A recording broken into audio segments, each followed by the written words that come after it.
Alamin naman natin ang mga kaganapan sa mundo ng international sports scene sa report ni teammate Carl Velasco.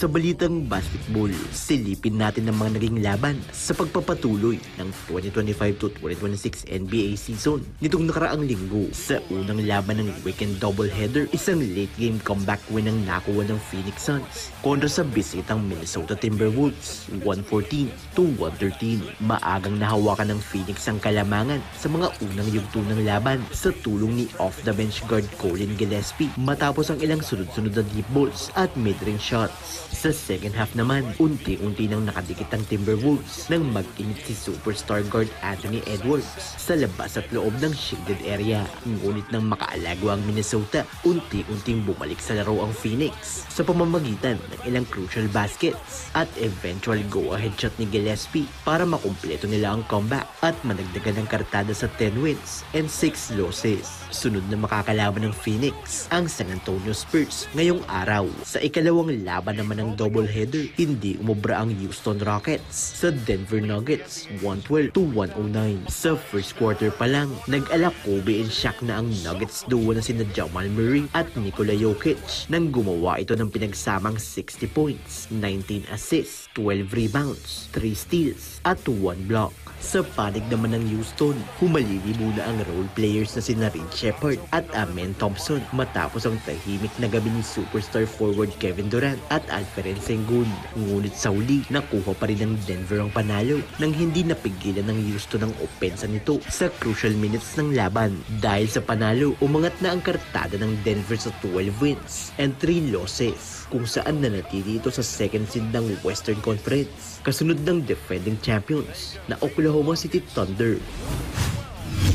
Sa balitang basketball pa rin, inanunsyo na ni Los Angeles Clippers point guard Chris Paul ang kanyang retirement matapos ang 21 taong paglalaro sa National Basketball Association o NBA. Yan ang opisyal na desisyon ng veteranong floor general, kung saan isang social media post na may caption "Grateful for this last one" ang ibinahagi nito na nangangahulog ang huling playing year na nito sa liga. Matatanda ang pumirma ng 1-year deal ang tubong North Carolina para maglaro muli sa Clippers kasama ang dati nitong teammate na si James Harden. Samantala, kasalukuyang nagtatala si Paul ng 2.5 points at 3.3 assists para sa kanyang limitadong role sa Los Angeles na dahilan na rin ng samot-saring injury. Gumawa ng pangalan ng 6-foot guard matapos itong pangunahan ang New Orleans Pelicans nang madraft ito bilang 5th overall pick noong 2005 NBA draft at mapasama sa 7 All-NBA Defensive First Team, 12 All-Star selections at samot-saring records bilang gwardiya.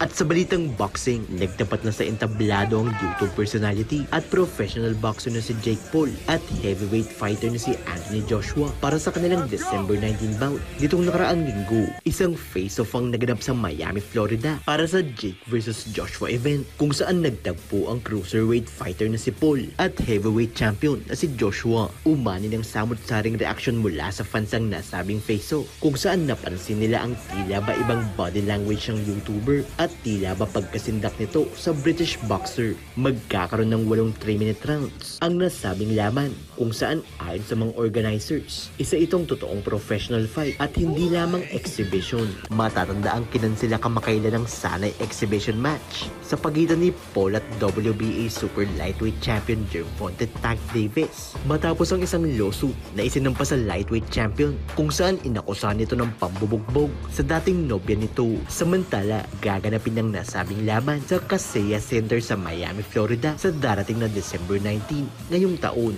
Carl Velasco para sa Pambansang TV sa Bagong Pilipinas.